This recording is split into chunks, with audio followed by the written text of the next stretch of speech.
નમસ્કાર. દિવસભરના તાજા સમાચારોમાં તમારું સ્વાગત છે. તમારી સાથે હું છું પિનલગીરી ગોસ્વામી. સમાચારો વિસ્તારથી જાણીએ એ પહેલા મહત્વના સમાચારો ઉપર એક નજર. મિત્રો, વડોદરાથી સૌથી મોટા સમાચાર સામે આવ્યા છે. ભાજપનો નેતા દીપેન ભટ્ટ દારૂની હેરાફેરીમાં ઝડપાયો. વડોદરા તાલુકાના પોલીસે ભાજપના નેતા દીપેન ભટ્ટને 12.34 લાખ રૂપિયાના વિદેશી દારૂ સાથે ઝડપી પાડ્યો છે. ભાયલી ફાટક પાસે વિદેશી દારૂ ભરેલી કારમાંથી આ દારૂ ભરી આવ્યો છે. દીપેન ભટ્ટ સહિત 3 આરોપીઓની ધરપકડ કરવામાં આવી છે, જ્યારે અન્ય 2 વાહન માલિકોને વોન્ટેડ જારી કરવામાં આવ્યા છે. દીપેન ભટ્ટના ભાજપ નેતાઓ સાથેના ફોટા સોશિયલ મીડિયામાં વાયરલ થયા છે. મિત્રો, ચેટ જીપીટીને લઈને સૌથી મોટા સમાચાર. ચેટ જીપીટીને ટક્કર આપશે translate gamma. Google open source translation model translate gamma launch કર્યું છે, જે ચેટ જીપીટીને સીધી ટક્કર આપવા માટે તૈયાર છે. આ મોડલ ફોટો અને ડોક્યુમેન્ટમાં રહેલા શબ્દોને પણ ઓળખીને ટ્રાન્સલેટ કરી શકે છે. 55 ભાષાઓનો સપોર્ટ આપે છે અને ડેવલપર્સ માટે પૂર્ણ કસ્ટમાઇઝેશનની સુવિધા પણ આપે છે. ગેમા ફેમિલી પર આધારિત આ લાઈવ વેટેડ મોડલ ઓફલાઈન અને ઓન ડિવાઇસ ઉપયોગ માટે ખાસ બનાવવામાં આવ્યું છે. મિત્રો, હની સિંહને લઈને સૌથી મોટા સમાચાર. હની સિંહે શું જાહેરમાં માફી માંગી? પ્રખ્યાત ગાયક હની સિંહે કોન્સર્ટ દરમિયાન ઠંડી કરેલી એક નકામી ટિપ્પણી બદલ જાહેરમાં માફી માંગણી છે.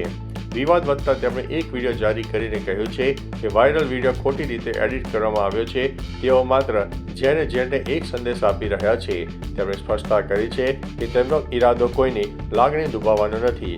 જો તેમની ભાષાથી કોઈને દુઃખ થયું હોય તો તેઓ દિલગીરી વ્યક્ત કરે છે. મિત્રો, અરવલ્લીથી સૌથી મોટા સમાચાર સામે આવ્યા છે. અરવલ્લી પર્વતમાળાની રોચક ગાથા.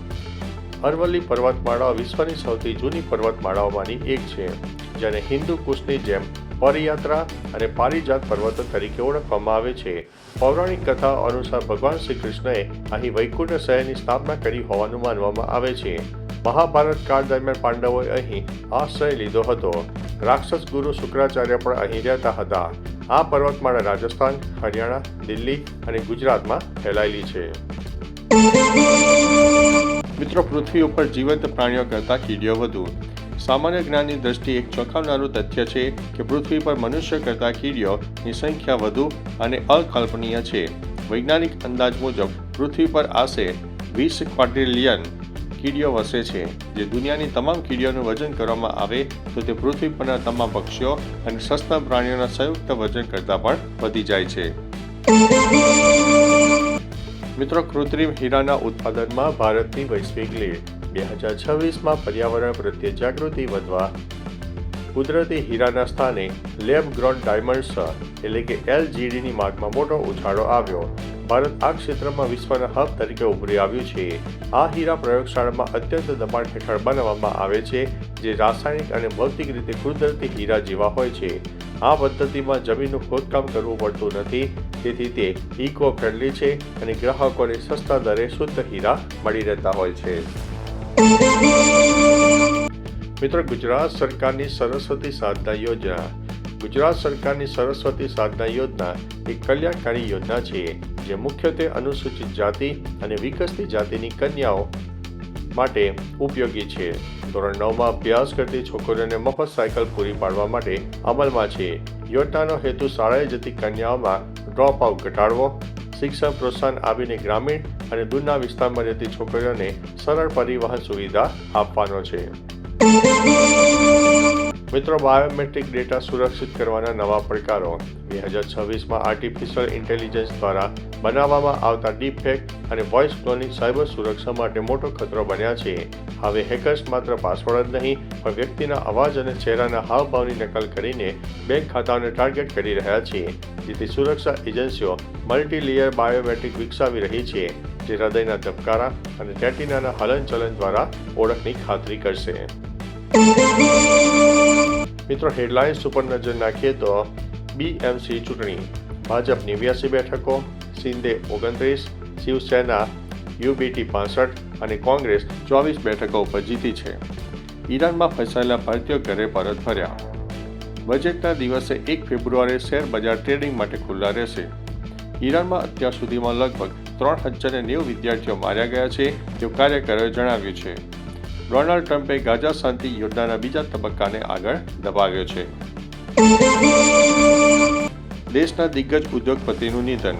સ્ટીલ કિંગ તરીકે જાણીતા લક્ષ્મી મિત્તલના પિતા મોહનલાલ મિત્તલનું 99 વર્ષની વયે લંડનમાં અવસાન થયું છે.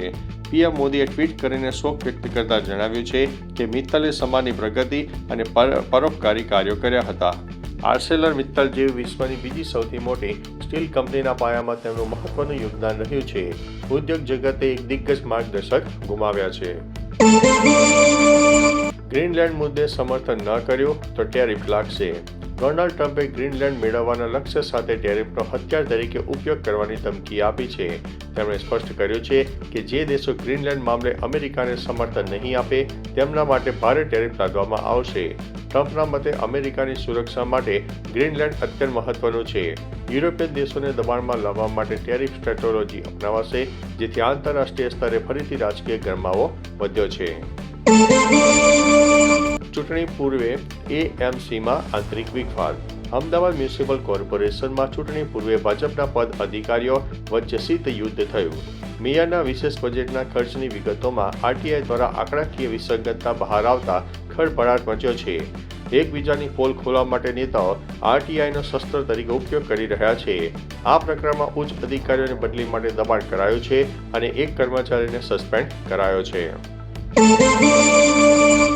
હવે વાત કરીશું ક્રિકેટ મેચની. ગુજરાતને હરાવીને આરસીબીની જીતની હેટ્રિક. WPLમાં રોયલ ચેલેન્જર્સને બેંગ્લોરે ગુજરાત સામે શાનદાર વિજય મેળવીને સતત ત્રીજી વખત જીત નોંધાવી છે. પ્રથમ બેટિંગ કરતા બેંગ્લોરે રાધા યાદવના 66 અને રિયા ઘોષના 44 રનની મદદથી 182 રન બનાવ્યા. જવાબમાં ગુજરાતની ટીમ 150 રનમાં સમેટાઈ ગઈ હતી. આરસીબી તરફથી શ્રેયંકા પાટીલે ઘાતક બોલિંગ કરતા 5 વિકેટ ઝડપી લીધી છે. જીત સાથે બેંગ્લોરની ટીમે પોઈન્ટ ટેબલમાં પોતાનું સ્થાન મજબૂત રાખ્યું છે. ભારતે એપલને આપી છે લાસ્ટ વોર્નિંગ. ભારતીય સ્પર્ધા મંચ અને એપલ સામસામે આવી ગયા છે. CCIએ એપલને કડક શબ્દોમાં અંતિમ ચેતવણી આપી છે કે જો કંપની વહેલી તકે જવાબ નહીં આપે તો એન્ટી ટ્રસ્ટ કેસની તપાસ વિના જ આગળ ધપાવશે. વર્ષ 2022થી ચાલી રહેલા આ કેસમાં એપલ પર તેના iOS એપ સ્ટોરના વ્યવસાયના બજારમાં વર્ચસ્વનો દુરુપયોગ કરવાનો આરોપ છે. ભારત સરકાર હવે કડક કાર્યવાહી કરવાના મૂડમાં છે. તો ચાલો મિત્રો, ફરીથી દેશ અને દુનિયાના સુપરફાસ્ટ સમાચાર લઈને મળતા રહીશો. ત્યાં સુધી અમને રજા આપશો. નમસ્તે.